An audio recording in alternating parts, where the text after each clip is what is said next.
Hello everyone. तो कल हमने टॉपिक पे डिस्कस किया था ह्यूमन एक्टिविटीज़ क्या होती हैं। जो भी हम ह्यूमन्स एक्टिविटीज़ करते हैं, जो भी हम कुछ प्रोड्यूस करते हैं, किसी का ट्रीटमेंट करना, किसी की हेल्प करना, टीच करना, सोशल सर्विसेज करना, वो सारी जो हमारी ह्यूमन एक्टिविटीज़ होती हैं वो आपस में डिवाइड होती हैं economic activities and non economic activities में। इकोनॉमिक एक्टिविटीज़ वो होती हैं जिनके बदले में हमें कुछ पैसा मिलता है, जिनका ऑब्जेक्टिव होता है पैसा कमाना, वो होती है सारी इकोनॉमिक एक्टिविटीज़। और वो एक्टिविटीज़ जिनसे हमें पैसा नहीं कमाना होता है, जो मान लो कि हम सिर्फ किसी को फ्री सर्विस दे रहे हैं, वो होती है नॉन इकोनॉमिक एक्टिविटीज़। जैसे किसी को रोड पार कराना नॉन इकोनॉमिक एक्टिविटी में काउंट होती है, क्योंकि हमें उसके बदले में कुछ पैसा नहीं मिलता है।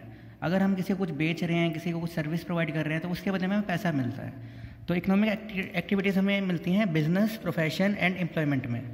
जैसे हमने बिजनेस में डिस्कस किया था कि रेगुलर बेसिस पे हमें करना होता है, अर्निंग प्रॉफिट हमारा मोटिव होना चाहिए, सेल्स या प्रोडक्शन के थ्रू हम अर्न कर सकते हैं, हमारा रिस्क होता है, कंज्यूमर को हम सेटिस्फेक्शन प्रोवाइड करते हैं, हम इन्वेस्टमेंट लगाते हैं, हम कैपिटल लगाते हैं। सेम ऐसे प्रोफेशन में कि systematic specialise body of knowledge होना ज़रूरी है, फॉर्मल वे में नॉलेज होना ज़रूरी है, एक एसोसिएशन होती है जो सभी को गाइडलाइंस प्रोवाइड करती है, सभी को ही मॉनिटर करती है, रिस्क कम होता है, इन्वेस्टमेंट कम होती है, और सबसे पहले सर्विस को प्रायोरिटी दी जाती है इकोनॉमिक कंसिडरेशन से पहले। और एम्प्लॉयमेंट में क्या होता है कि इन्वेस्टमेंट नहीं होती है, रिस्क कोई नहीं होता है, अपॉइंटमेंट लेटर के बाद में जिसमें सब कुछ टर्म्स एंड कंडीशंस मेंशन होती हैं, उसके बाद में जॉब शुरू हो जाती है, सैलरी वेजेस को रिटर्न में मिलते हैं।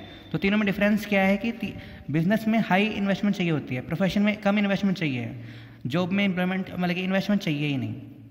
बिजनेस में हाई रिस्क है, प्रोफेशन में थोड़ा लो रिस्क है, एम्प्लॉयमेंट में कोई रिस्क नहीं होता है। बिजनेस में प्रॉफिट अर्न होता है, प्रोफेशन में फीस मिलती है, एम्प्लॉयमेंट में सैलरी मिलती है। तो ये था कल का टॉपिक। अब हम आते हैं आज के टॉपिक पे। जैसे आज का हमारा टॉपिक है ऑब्जेक्टिव्स ऑफ द बिजनेस। तो ऑब्जेक्टिव्स क्या मतलब होता है, जो हमें अचीव करना है, जो हमें एक्चुअली टारगेट है हमारा, जो बिजनेस का हमें अचीव करना है। जैसे मैंने लिखा भी होगा कि goals which are to be achieved, जो हमें फ्यूचर में हमने अचीव करना है, जिसके लिए हम बिजनेस करते हैं। अब हमारे ऑब्जेक्टिव दो तरह के होते हैं, इकोनॉमिक ऑब्जेक्टिव्स और एक है सोशल ऑब्जेक्टिव्स। इकोनॉमिक ऑब्जेक्टिव्स वो होता है जो पैसे से रिलेटेड जो हमारे ऑब्जेक्टिव्स हैं, कि जो हमारा जो काम है वो बेसिकली किस चीज़ के लिए हो रहा है, इकोनॉमिकली हो रहा है। अगर हम फ़ायदा कमाने के लिए बिजनेस कर रहे हैं तो ही हमारा बिजनेस कहलाया जाएगा। अगर हम सिर्फ बिजनेस कर रहे हैं कि भाई खाली हम बैठे हैं फैक्ट्री में, जिसको लेना है ले जाओ, नहीं लेना ना लेके जाओ, तो उस केस में हमारा बिजनेस चलेगा भी नहीं, कोई आएगा भी नहीं। क्योंकि बिजनेस चलाने के लिए सबसे पहले हमें पैसा चाहिए होता है। अगर हम पैसा लगा रहे हैं तो हमें पैसा कमाना भी है। तो सबसे पहले इकोनॉमिक ऑब्जेक्टिव है प्रॉफिट मेकिंग। हमारा जो है प्रॉफिट अर्न करना हमारा सबसे पहला बड़ा ऑब्जेक्टिव होता है। अगर हम कोई बिजनेस में मतलब कि 5 करोड़ हमने इन्वेस्ट किए हैं, तो हमारा गोल होना चाहिए कम से कम हमारे जो रिटर्न में हमारी इनकम हो वो 6 करोड़ 7 करोड़ हो, या 5 करोड़ से प्लस ही हो, कुछ ना कुछ हो, जो हमारा प्रॉफिट होता है। प्रॉफिट का मतलब होता है कि इनकम माइनस कॉस्ट, और जितना हमारा खर्चा है उसको हम इनकम में से लेस कर देते हैं, और जो हमारा बचता है इनकम वो हमारा प्रॉफिट होता है। तो प्रॉफिट अर्न करना ही हमारा सबसे बड़ा इकोनॉमिक ऑब्जेक्टिव होता है।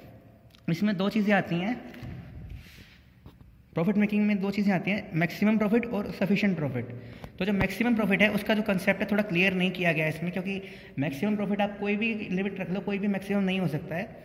तो सफिशिएंट प्रॉफिट उतना होता है जितना आपका खर्चा निकल सके और उसके बाद आपको कुछ एक्सेस में बच जाए। लेकिन मैक्सिमम प्रॉफिट में क्या होता है, मैक्सिमम प्रॉफिट अर्न करने के लिए आप गलत चीज़ एक्टिविटीज़ में इन्वॉल्व हो सकते हैं, जैसे कि एडल्ट्रेशन मतलब होता है कि कुछ मिलावट करना सामान में, या कुछ नकली सामान बेचना, तो वो चीज़ें गलत हैं। तो सही कंसेप्ट होता है सफिशिएंट प्रॉफिट का, कि आपको इतना प्रॉफिट अर्न करना है कि आपका खर्चा कवर हो सके और आपकी जो बिजनेस है वो ग्रो कर सके। फिर नेक्स्ट पॉइंट है इसमें ही creation of customers. For example कि मान लो कि हमारा कस्टमर है जो है रोहतक सिटी में है, हमारा बिजनेस रोहतक सिटी में है, तो सबसे पहले हमारा गोल क्या रहना चाहिए, अगर हमारा कोई नया बिजनेस स्टार्ट हुआ है या पुराना भी है, तो हमारे जो कस्टमर्स हैं वो हमारी तरफ अट्रैक्ट हो कि हमसे ही वो सामान खरीदें। क्योंकि मार्केट में एक ही ऑर्गेनाइजेशन के बहुत सारे कंपटीशन और बहुत सारी ऑर्गेनाइजेशंस होती हैं, तो सभी कस्टमर्स बटे हुए होते हैं कि कोई मान लो किसी जैसे पेप्सी की बोतल ले रहा है, कोई कोका कोला की बोतल ले रहा है, कोई फ्रूटी की बोतल ले रहा है, तो उस केस में 3 कंपटीशन में ये कंपनीज़ हैं। तो एक कंपनी का क्या कि पर्पस रहता है, ऑब्जेक्टिव रहता है कि सभी कस्टमर्स उसी कंपनी से ही जुड़ जाएं, दूसरी कंपनी के पास ना जाएं। तो ये होता है क्रिएशन ऑफ कस्टमर्स, मतलब कि उनको अट्रैक्ट करना अपने प्रोडक्ट्स और सर्विस के लिए। तो ये उनका ऑब्जेक्टिव होता है, इकोनॉमिक ऑब्जेक्टिव होता है। क्योंकि अगर लार्जर कस्टमर्स होंगे, मतलब कि अगर एक सिटी में टोटल ही 2 लाख कस्टमर्स हैं, 2 लाख में से जितने ज़्यादा कस्टमर्स एक ही ऑर्गेनाइजेशन के होंगे, उतना ही उनका प्रॉफिट अर्न करने का चांसेस बढ़ जाएंगे। नेक्स्ट है इनोवेशन इनोवेशन हम बोलते हैं क्रिएटिविटी को, कुछ भी नया आइडिया करना, जिससे नया आइडिया लॉन्च करना। For example power saving LED lights हैं, या फिर कोई पावर फ्रेंडली मोबाइल फ़ोन्स हैं, एलईडी टीवीज़ हैं, एलसीडी टीवीज़ हैं, उसमें कुछ नया फीचर डालना जो ऑलरेडी सब में नहीं है, जिससे आपको कुछ फ़ायदा हो रहा हो, मतलब कि कस्टमर को कुछ ना कुछ फ़ायदा हो रहा हो। तो इससे अगर कस्टमर को फ़ायदा होगा तो उससे भी वो कस्टमर उसके ही प्रोडक्ट्स खरीदेगा। तो ये भी एक तरह से इकोनॉमिक ऑब्जेक्टिव है कि उनकी सेल्स बढ़ जाएगी। अब हम आते हैं सोशल ऑब्जेक्टिव्स पे। बिजनेस के लिए सोशली कौन होते हैं? बिजनेस जैसे एक सोसाइटी का एक प्रोडक्ट होता है कि सोसाइटी का पैसा लगा है, सोसाइटी के लोग उसमें काम करते हैं, सोसाइटी का उसमें सामान लगता है, तो एक ऑर्गेनाइजेशन का एक ऑब्जेक्टिव बनता है, एक ड्यूटी बनती है कि वो सोसाइटी के लिए भी कुछ करे। अब सोसाइटी में होता कौन है? एम्प्लॉयज़ होते हैं, शेयर होल्डर्स होते हैं, कस्टमर्स होते हैं, इन्वेस्टर्स होते हैं, या जो सप्लायर्स हैं, बायर्स हैं, इन सभी के लिए सब कुछ ना कुछ करना। जैसे पूरी कंट्री भी होती है, पूरा एरिया भी होता है। तो पहला पॉइंट है कि higher quality goods at fair price. Society के लिए सबसे पहले कंपनी क्या कर सकती है? अच्छी क्वालिटी का प्रोडक्ट बना के देना कम प्राइस पे, फेयर प्राइस पे, रीजनेबल प्राइस पे। फॉर एग्जांपल मान लो कि अगर आपकी सिटी में अगर कोई अच्छे ब्रांडेड प्रोडक्ट्स मिल रहे हैं और कम प्राइस पे मिल रहे हैं, तो उससे आपकी डेवलपमेंट हो रही है। फॉर एग्जांपल अगर बहुत ज़्यादा महंगे हैं तो वो भी गलत है, क्वालिटी ख़राब है तो वो भी गलत है। तो कंपनी का सोशल ऑब्जेक्टिव क्या बनता है कि अच्छी क्वालिटी का प्रोडक्ट्स बना के देना कम प्राइस पे। फिर है कि फेयर रिटर्न्स टू इन्वेस्टर्स। अब इन्वेस्टर्स कौन होते हैं? अब जैसे हमारा बिजनेस है, 50 करोड़ की हमें कैपिटल चाहिए, लेकिन मेरे पास सिर्फ 40 करोड़ की ही कैपिटल है, या तो मेरे पास ऑप्शन है कि 10 करोड़ का मैं लोन लूँ, या फिर 10 करोड़ में किसी एक को पार्टनर बना लूँ या इन्वेस्टर बना लूँ कि उसकी इन्वेस्टमेंट रहेगी, मैनेजमेंट मेरी रहेगी, प्रॉफिट का शेयर उसको मैं दे दूँगा। तो वो जो इन्वेस्टर है मेरा, उसको मैं फेयर रिटर्न दूंगा कि उसने मेरी बिजनेस में जो इन्वेस्टमेंट की है उस पर उसको उतना ही उसके लिए उसको रिटर्न मिल सके, जो कि बैंक से ज़्यादा हो। नहीं तो उसको लॉस ही हो जाएगा, क्योंकि अगर वो उसे कहीं और से उतना मिल सकता है तो वो मेरी कंपनी में क्यों इन्वेस्ट करेगा। फिर है प्रोवाइडिंग एम्प्लॉयमेंट जैसे हम पढ़ चुके हैं, किसी को नौकरी देना, किसी को जॉब देना। तो सोशल ऑब्जेक्टिव होता है, जैसे मान लो किसी गांव में या किसी एक पर्टिकुलर एरिया में कोई कंपनी खुलती है, फैक्ट्री बनती है, तो वहाँ पे आसपास के एरिया के सभी लोगों को एम्प्लॉयमेंट मिल जाती है। तो ये भी कंपनी का एक सोशल ऑब्जेक्टिव है कि आसपास के एरिया को डेवलप करना, जिससे कि वो भी खा सकें, अपना घर चला सकें। नेक्स्ट है कंट्रीब्यूशन टू कम्युनिटी डेवलपमेंट। अब कम्युनिटी डेवलपमेंट क्या होता है? जैसे किसी की उस पार्क में बेंच लगा देना, वाटर कूलर लगवा देना कहीं पे, या किसी एम्बुलेंस प्रोवाइड करवा देना किसी हॉस्पिटल को, या इस तरह की जो एक्टिविटीज़ होती हैं इसमें इन्वॉल्व होना, जिससे कि कम्युनिटी के डेवलपमेंट हो सके। रोड बनवा देना, कहीं फ्लाईओवर में थोड़ा डोनेट कर देना, ब्लड डोनेशन कैंप लगवा देना, जो कंपनी की तरफ से होता है। तो ये थे सोशल ऑब्जेक्टिव जो कंपनी सोसाइटी के बेनिफिट के लिए करती है। अब इसका लास्ट टॉपिक है फर्स्ट चैप्टर का, role of profit in the business. कि बिजनेस में प्रॉफिट का रोल ही क्या है, हम प्रॉफिट को इतना इंपॉर्टेंस देते ही क्यों हैं। अब पहला पॉइंट है इसमें फॉर लॉन्ग सर्वाइवल, कि अगर हमारा प्रॉफिट होगा तो हम लंबे टाइम तक सर्वाइव कर सकते हैं। जैसे मैंने इसमें लिखा भी हुआ है कि just as a human being requires food to live और survive, similarly a business need profit to survive और एग्जिस्ट।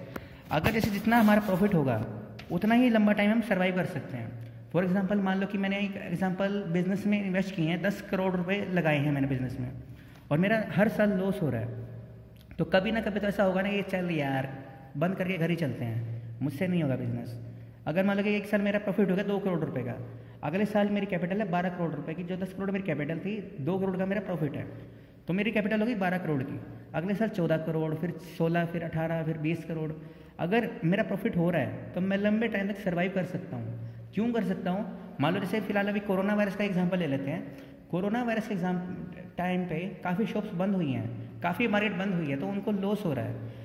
लॉस के टाइम पे उनका जो पहले अर्न किया हुआ प्रॉफिट है, अगर उन्होंने सेव कर रखा होगा, मैनेज कर रखा होगा सही तरीके से, तो वो आज भी सर्वाइव कर सकते हैं। अगर उन्होंने कुछ रिजर्व नहीं रखा होगा, कुछ सेव नहीं करके रखा होगा, तो उस केस में उनको प्रॉब्लम हो सकती है। तो प्रॉफिट का रोल क्या होता है कि उसको सर्वाइव करने के लिए बिजनेस को प्रॉफिट अर्न करना बहुत ज़रूरी है। उनको ये नहीं करना है कि भाई नो प्रॉफिट नो लॉस में भी नहीं चल सकते हैं, और लॉस में तो चल ही नहीं सकते हैं। उनको ये एक ऐसा सीन बनाना है जिसमें लिखा हुआ है कि if you look at the whole scene we find that from the social point of view only business meet the requirement of the people. In this way we can say that businesses are an absolute necessity and profit has a great role in the keeping them alive. मतलब without profit no business can stay alive. ठीक है। फिर next point है इसका for rapid growth. अगर जैसे हमारा एक बिजनेस है, अगर हमारा प्रॉफिट ही नहीं हो रहा है तो हम उसका साइज़ बढ़ा नहीं पा रहे हैं। ऐसे मान लो कि मेरा एक बिजनेस है रोहतक सिटी में है, और मुझे उसको हरियाणा में भी करना है या फिर दूसरे स्टेट्स में भी लेके जाना है या ऑल ओवर इंडिया या वर्ल्ड वाइड करना है, तो मुझे उसके लिए बड़ी कैपिटल चाहिए। अब बड़ी कैपिटल के लिए क्या चाहिए मुझे, मेरे पास तो पैसे हैं नहीं और मैं कोई मुझे देने को भी तैयार नहीं है, तो मुझे प्रॉफिट अर्न करना ही होगा। मान लो कि मैंने 10 करोड़ लगाए, अगले साल वो 12 करोड़ हो गए, फिर मैंने 12 करोड़ लगाए 15 करोड़ हो गए, तो ऐसे ऐसे कैपिटल बढ़ती रहती है, उससे ही मेरी ग्रोथ होती रहती है। मतलब कि जो मेरे ऑर्गेनाइजेशन का साइज़ है कि कैपिटल वाइज वो बढ़ रहा है, उसकी सेल्स बढ़ रही है, प्रॉफिट बढ़ रहा है। अगर जितना ही मेरा प्रॉफिट होगा उसी के अकॉर्डिंग मेरी ग्रोथ होती जाएगी।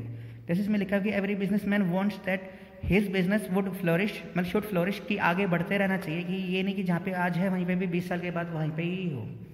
जहाँ पे कोई बिजनेस स्टार्ट होता है उनका गोल ये होता है कि आज जहाँ पे स्टार्ट हुआ है उससे डबल ट्रिपल या 100 गुना तक वो पहुँच सके लाइफ टाइम में।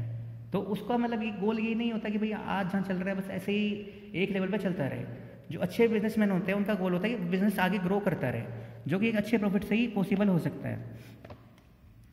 जैसे द मोर इज द, जैसे अपनी लास्ट टाइम देखें यहाँ पे, the more is the profit in a business the more reinvestment becomes possible, consequently the business becomes more progress to और डेवलपमेंट, मेक्स मोर प्रोग्रेस और development.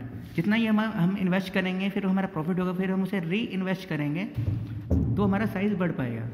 Next point है for increasing efficiency.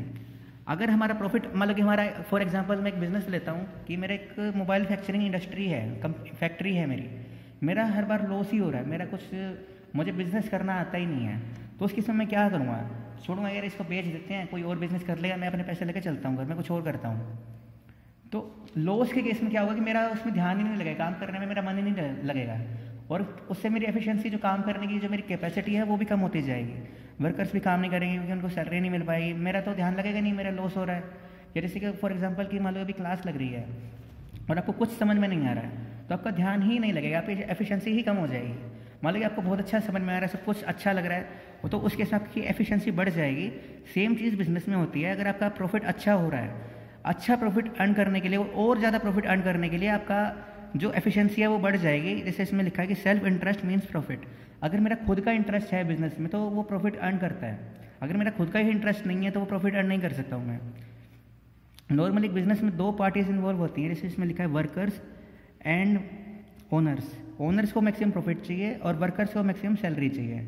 दोनों ही तभी possible है जब company का जो profit हो सकता है तभी पॉसिबल है।